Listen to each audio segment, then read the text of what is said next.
Aí a gente estava falando lá da ideia do projeto ON, né? Então, você pretende colocar mais plataforma, cuidar dessa plataforma mais para frente com workshop, com esses bastidores que muitos não conhecem, esses bastidores de concurso, né? Para entrar em orquestra, para...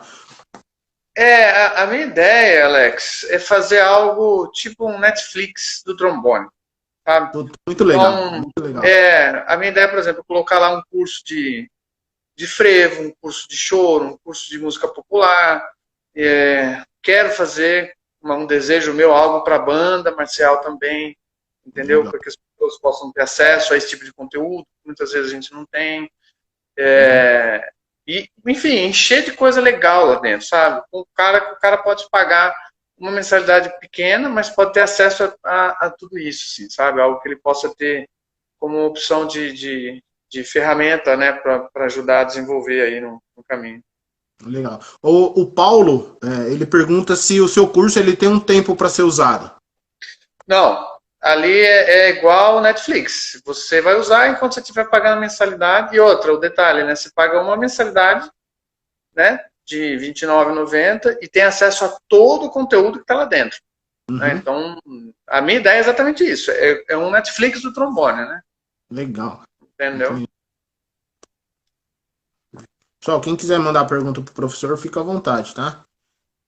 Sim.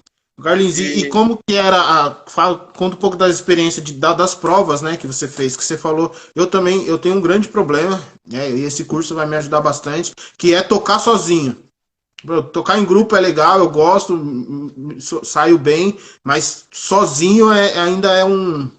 Você acha isso normal? Como que você vê essa... Então, cara, isso é uma parada muito louca, porque eu, por exemplo, eu passei por toda essa trajetória, né? Aí tive que construir, me desconstruir e me construir de um jeito que eu não tivesse tanta cobrança, né?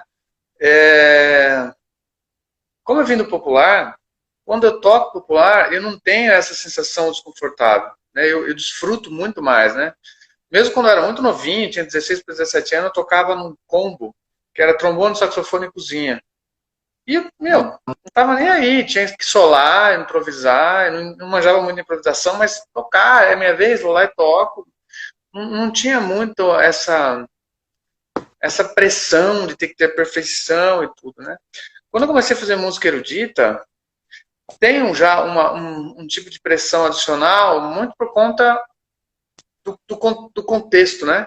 Então, quando você está fazendo música popular, principalmente a que eu fazia, que era tocar em baile, às vezes tocar em big bands, mas era big bands para o pessoal dançar. Eu toquei muito no Bar Avenida, por exemplo, né? Porque nos bares famosos na época, né? Em São Paulo, no Blém Blém, enfim, vou vivendo. E eram coisas difíceis, né? Então, quando eu fui estudar com o Valdir na Fundação das Artes, ele me levou para vários lugares, Banda Savana, a primeira formação da Big Band Soundscape, fazia sub na Banda Mantiqueira e tocava com um artista, fiz muita coisa popular. E mesmo assim, tocando com muita gente boa, gente de nível, eu não tinha esse desconforto. Aí quando eu fui para a orquestra e tal, eu comecei a ter um desconforto, por quê? Isso é uma coisa que não tem no popular. Quando você está começando no popular, as pessoas elas olham para você com carinho, sabe? Tipo assim, não, beleza, chega aí, vamos fazer um som, é assim mesmo, não, se você erra, não, tudo bem, tá tudo certo. Na música erudita, é um pouco diferente, por quê? Porque quando você já entra numa orquestra, numa banda, você não tem tempo, né, de pegar as coisas. Então, você passa por uma prova justamente para saber se você tem nível para fazer o que eles fazem. Para ingressar, né? Isso, para fazer o que eles já fazem, já vem fazendo, né? Então, essa prova, ela já seleciona automaticamente. Então, quando você entra, na sua cabeça, você já entra com a obrigação de, entende? Pô, eu não posso fazer menos que isso, porque os caras tocam. E que se alguma coisa sai errado, de uma maneira muito... talvez, né? Inconsciente, mas acontece. As pessoas te olham assim como te desabonando, né? Já meio que deixando o seu... te olha diferente, né? Te penalizando mesmo pelo teu erro. Né? Tipo assim, ó, aqui não pode errar. Às vezes vem disfarçado numa tiração de sarro, né? E às vezes vem disfarçado num olhar feio mesmo, as pessoas olham para trás. E isso vai inibindo a gente, né? Vai te travando. Então, o seu campo de expansão de alegria, por estar fazendo aquilo que você ama fazer, né? Vai diminuindo. Você fala, pô, isso já não é tão gostoso aqui, né? Meu, era tão legal, agora já não é tão legal. E aí você tem que passar por cima disso. E para passar por cima disso no mundo erudito, depende muito da autoridade que você tem. Autoridade no sentido do play, né? Na hora que você toca. Então, eu sempre falo isso, né? No mundo musical, principalmente erudito, o seu maior patrimônio é o nível da sua performance, porque só através dele que você consegue se defender, né? Porque não tem essa coisa vai tá tudo bem, daqui a pouco as coisas ficam legal. Não, cara, ali é um emprego, se você não render, você vai ser mandado embora, como acontece com muita gente. Pensado, né? Não tem essa coisa da camaradagem, tá tudo bem, da força e tal. Claro que tem que existir um nível de competência, óbvio, mas eu acho que no popular isso é muito mais relax do que no erudito. Vai mais tranquilo, né? Vai mais tranquilo, né? E aí o que eu tive que fazer? Por perceber essa diferença, eu comecei a pensar por que isso acontece. Né? Por que algumas pessoas... E aí tem várias possibilidades. Uma é que o cara fica cascudo mesmo. Né? Bicho, eu não tô nem aí. Eu tô aqui nessa cadeira porque eu tenho competência, ganhei a prova, ninguém vai encher meu saco. O outro é o cara toma remédio, né? Essa coisa do Inderal, do beta-bloqueador de adrenalina, para não ficar nervoso na hora de tocar e não perder rendimento de performance. Sim. E a outra são as pessoas que sofrem mesmo com isso, né? E não tem jeito. E o que eu acho muito cruel, né?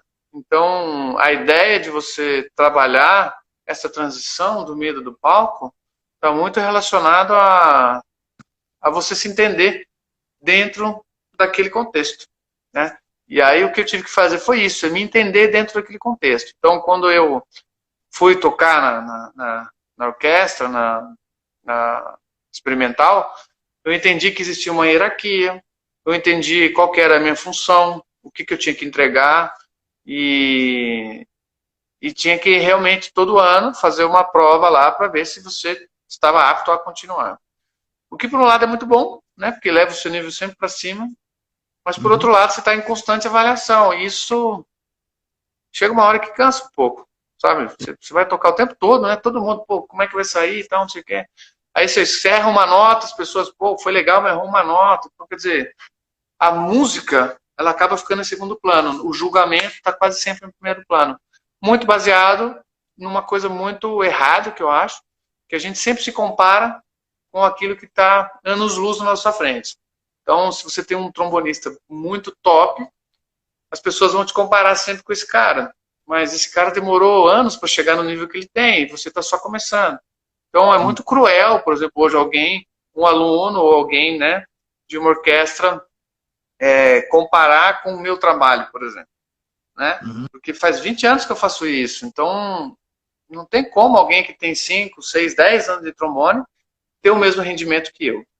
É injusto, mas as pessoas elas fazem isso de forma inconsciente, de forma ingênua, talvez, mas e isso acaba virando uma maldade na ponta, né? Sem você perceber, porque você pode transformar uma pessoa que pode ter um talento extraordinário para poder tocar para o público e ficar todo travado na hora que tem que tocar sozinho para o público, né? Então a ideia de trabalhar esse lance primeiro vem daí, né? Você se identificar dentro do contexto, se entender dentro do contexto e aí trabalhar a partir desse contexto. Porque muita gente que toca em orquestra não quer ser solista. Então, o cara não precisa tocar para as pessoas, ele pode tocar só na orquestra. Mas a pessoa, sabendo que não vai ser solista, que não precisa, ela se cobra tanto quanto uma pessoa que vai ser solista. Por exemplo, no meu caso, eu gosto de fazer solo, eu gosto de tocar solo. Então, eu tive que trabalhar isso em mim para entender, dentro do contexto das coisas, que eu não precisava ficar passando nervoso, ficar tenso ou uma cobrança, né? Porque era a minha música. Uma coisa mais tranquila, né? É a mensagem que eu queria passar para as pessoas, e não para quem está aqui atrás, para os músicos aqui de trás, mas para as pessoas que estão na frente, que é a plateia que está ali pagando para me ouvir, né? Então, a minha relação de responsabilidade é com eles, não com eles aqui. Muito embora o que traz o meu nível para mostrar para eles da plateia é exatamente esse nível de perfeição, de perfeccionismo que você tem que ter aqui na orquestra. Então, é muito delicado, assim, né? E, por exemplo, eu sou o primeiro trombone de orquestra, então eu tenho que me preparar para tocar tudo que aparecer na minha estante, solo, bolero, Mahler, o que for. Uhum. Eu sempre brinco, né, com o Emerson, que toca comigo na USP. Ele é segundo, ele falou, pô, se eu tenho que tocar bolero na segunda-feira, eu vou passar sábado e domingo estudando, e você pode passar fazendo um churrasco. E é exatamente isso mesmo. Entendi. Mas é isso que acontece, né? E o nível de cobrança é diferente. Por isso que tem a hierarquia das posições. Né? Uma responsabilidade, né? A mais, né? Sim, é. Mas eu acho que a partir do momento que você entende isso, né? Que você consegue se contextualizar dentro do cenário, isso fica muito mais brando, assim, a cobrança diminui demais. Mas ela existe, sempre vai existir, né? É um outro tipo de fazer música, né? Fazer música na música popular está relacionado ao prazer, descontração, criação. Fazer música na música erudita está relacionado à perfeição, não pode errar, e cobrança, e um pouquinho de prazer lá na ponta, se você conseguir passar por cima disso. Mas isso não é de forma generalizada, né? Cada um pensa de um jeito. É só a minha experiência em relação a isso. Hoje eu consigo desfrutar bastante fazendo música erudita. Mas teve momentos que eu não conseguia, né? Aí dentro do curso é isso que você vai abordar, né? Isso, é contextualizar, né? Saber. Porque, Alex, o que acontece é o seguinte, cara. A gente não pode pegar o resultado final de uma pessoa e definir ela por esse resultado final, né? Uhum. Atrás disso, tem uma linha do tempo relacionada a muitas coisas, né? E aí entra a psicologia, aí entra a relação familiar, entra qual foi as mensagens de positivismo que você recebeu da família quando você começou a estudar e tal, né? Então, é muito comum, por exemplo, uma pessoa que tem muito medo de tocar em público, se você olhar nessa linha do tempo, e lá atrás, quando ela começou, os familiares falaram, olha, isso não é para você nunca vai conseguir, desiste, né, não sei o quê. E aí, toda vez que a pessoa vai para o palco, ela vai com essa mensagem, pô, será que isso não é para mim? Nossa, todo desconfortável. Então, é uma coisa muito mais profunda, né, eu acho que isso dá para ser abordado em curso também, dá para traçar uma linha, né, primeiro, tem uma coisa que eu chamo do círculo dourado, né, que é essa coisa do você precisa identificar para quem você faz música.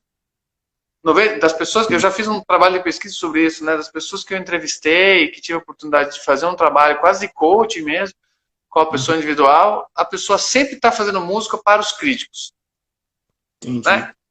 Quando, na verdade, você tem que fazer primeiro música para você, depois para as pessoas que você ama, sua família, depois para os seus amigos mais próximos. Os críticos são os últimos que vai pensar em fazer música.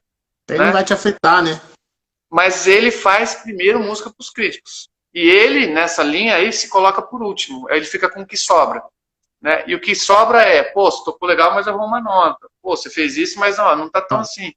Então, sempre vai ter a crítica, né? Exatamente. Então é preciso você fazer a inversão dos valores. E aí sim, dentro dessa coisa, não, faço música para mim, baseado em todo o respaldo técnico e construtivista do nível de performance, estudando tecnicamente, fazendo as coisas que tem que ser, você consegue se livrar disso sim, é bem possível. Legal. O Jorge perguntou aqui como que faz para ter acesso ao seu curso. www.tromboneon.com.br. Já está lá a plataforma, todas as informações lá, e manda bala. Legal.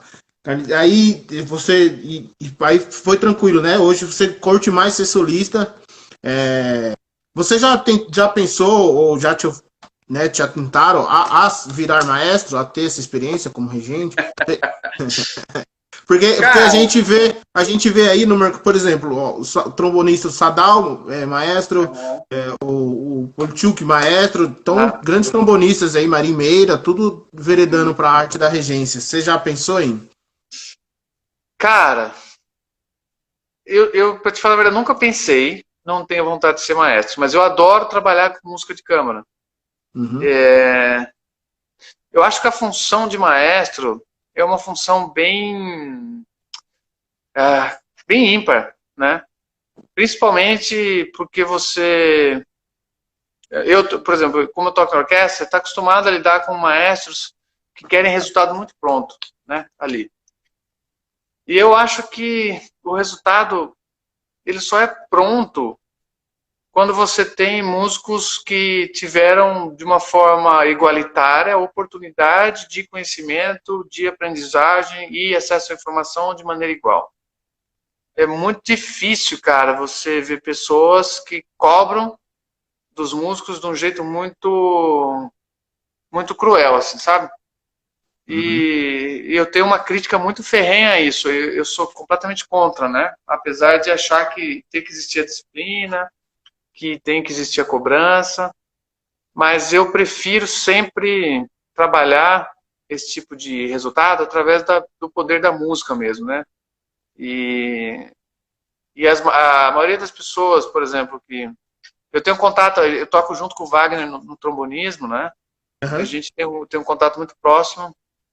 É, também tenho uma experiência com o Sadal muito próxima. Esse meu professor do Chile também é maestro. Sempre tive muito contato com essas pessoas que entraram para esse mundo. É muito bonito de ver o trabalho que é feito, do jeito que é feito, né? Mas eu acredito que para chegar nisso, você tem que ter um pouco de perseverança mesmo, sabe? De querer fazer um trabalho muito bacana, porque a gente depende muito de resultado. E muitas Uhum. vezes, quando o resultado não acontece, a gente fica muito frustrado, né? E como eu vim de banda, eu sei que é possível você ter um resultado por outros caminhos. E, e no final das contas, eu gosto mesmo de tocar, sabe? Eu curto estar tocando, talvez mais para frente, daqui uns 10 anos. Eu gosto de fazer um trabalho com a moçada, né? De música de câmara, de estar ali na frente, fazendo a equalização, ouvindo, articulação. Eu adoro fazer isso. Não sei se isso seria um primeiro passo para quem sabe no futuro virar maestro, mas se isso um dia acontecer, eu vou querer trabalhar com metais, sabe? Trabalhar com a molecada. Eu acho que Tá. é um trabalho bastante bacana, Um assim. grupo de câmera, né? Isso, é com um grupo de câmara. Legal. Ô, Carlinhos, hoje você é artista, né, exclusivo da Antônio Courtois. Como foi essa experiência de ir lá, conhecer, ver todo o processo da fabricação, né? Porque eu, quando eu trabalhei na Verê, eu ficava encantado vendo os caras pegar uma chapa de metal e transformar aquilo lá num instrumento. Então, cara, o que aconteceu foi o seguinte: minha história com a Courtois foi assim. No ano de 2013, o Diego do Amaral, não sei se vocês conhecem, ele estudava na Suíça com o Jacques Rouget. E Uhum. ele tinha muito contato lá, né?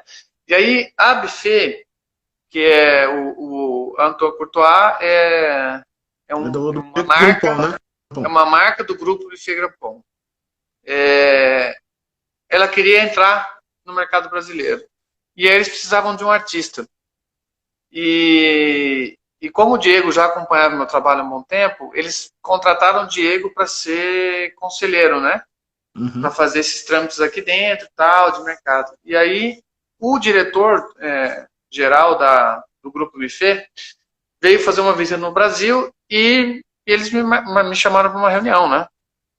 Queria saber um pouco da minha história e tal, não sei o quê. A gente se conheceu, aí, curiosamente, nessa semana tinha um concerto da USP, Pássaro de Fogo, Stravinsky. Aí eles foram assistir, e aí fui convidado para ser artista Antônio Courtois. E aí, no ano seguinte, isso foi em novembro, acho, 2012, no ano seguinte, 2013, eu fui para a França para poder conhecer a estrutura, né, e ver como é que funcionava. E assim, cara, a gente tinha a Veril aqui, né? Eu também conhecia a Veril era uma fábrica gigantesca, né? E lá não, cara, lá era uma fábrica pequena, assim, eles têm muita história, muita história. Acho que é de 1800, talvez, a Courtois, alguma coisa assim. É, ou antes, talvez. E só que eles ficavam, Europa é aquela coisa, né? Tem os espaços, tem os castelinhos e tal, e eles ficavam numa vila e uma fábrica pequena, cara, uma fábrica, não era grande não, uma fábrica pequena, mas era tudo manufaturado. Isso que eu achei muito bacana, assim, muito à mão, cara, martelada, campana ali, corte, né, da campana, o cara cortando, enrolando ali, batendo e tal. E a qualidade é fantástica, né? Fantástica. E eu fiquei encantado com esse processo de ser manufaturado mesmo, é um instrumento feito à mão. Sim. Por isso eles não tinham grandes escalas de instrumentos e tal. E aí depois, logo depois que o grupo, antes ainda não fazia parte do grupo, né? Eles estavam no processo de compra. E quando o Buffet Grampon comprou, aí eles levaram a fábrica da França para a Alemanha, em Markirchen. E aí todos os instrumentos de metais estão sendo fabricados na Alemanha. Ah, tá, Mas foi entendi. bonito, foi bem legal, assim, eu gostei muito de conhecer a história e tal, e ter contato com essa realidade deles lá, que eu até então não tinha, né? Uhum. Bem legal. Bom, eu queria te agradecer, tá? Por ter disponibilizado o seu Mas, tempo. Quem quiser conhecer mais, né? Todo mundo conhece, mas o canal do Carlinhos no YouTube é Carlos Freitas Trombone. Lá tem bastante coisa, tem aula, vídeo aula, tem alguns concertos que ele coloca lá. O curso, a plataforma é tromboneon.com.br, tromboneon.com.br.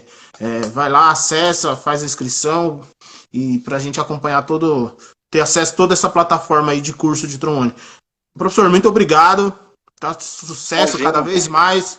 Né? Não é de hoje que eu valeu. acompanho o seu trabalho, eu acompanho desde que era moleque que o Marinho falava muito de você lá em Mauá. O Marinho falou, tem um menino, tem um rapaz aí que toca trombone que você precisa conhecer ele. Você sabe que o Marinho, cara, o Marinho é um parceiraço meu, assim, a gente tocou no experimental juntos, né? E, pô, a gente virou irmão, assim, cara, cresceu, pegou uma fase junto, assim, né? Ele E falava muito de você.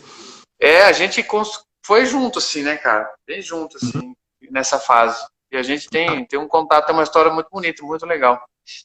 A Célia tá mandando um abraço, Célia da Fanfarra de Caeiras, diz que ela e o Renato tá prestigiando a gente. Legal, Obrigado. manda um E aí, abraço pra graças ela à também. Fanfarra, né, depois de tanto ouvir história e acompanhar você, graças à Fanfarra eu tive a oportunidade de você me escutar tocando, de me corrigir muito, é, de Que dar, isso. de dar esse apoio aí, agora através da plataforma aí. Então, muito obrigado. Imagina, eu que agradeço, acho que é legal esse trabalho que vocês estão fazendo. A quarentena, né, por ser uma coisa ruim, acabou É, proporcionando esse tipo de atividade. Queria dar os parabéns aí para você e tá, dizer que eu sou muito fã da Fanfarra de Caeiras. Eu acho que eles fazem um trabalho maravilhoso, né? A Célia e o Renato. Tive a oportunidade de fazer um projeto junto com eles. Eles são guerreiros aí, né? Toda a dificuldade que a gente sabe que tem, mas sempre mantendo essa chama aí viva, né? Para que possa dar um pouco mais de dignidade social para as pessoas através da música. É um projeto lindo. Estou sempre à disposição, claro, sempre que dá, né? Agendas e tal, para poder colaborar aí para essas coisas, que essas coisas não acabem, né? Que essas coisas se mantenham. Ainda quero, né? Ainda quero e ainda vou fazer isso, estar mais ativo no meio de bandas, porque de onde eu vim é o meu berço aí. E quem sabe eu não faço um projeto quando tudo voltar aí para poder visitar todas as bandas e tá. dar masterclass e tocar junto com a moçada aí. Vamos Conte com a ver. gente com esse apoio aí. Obrigado.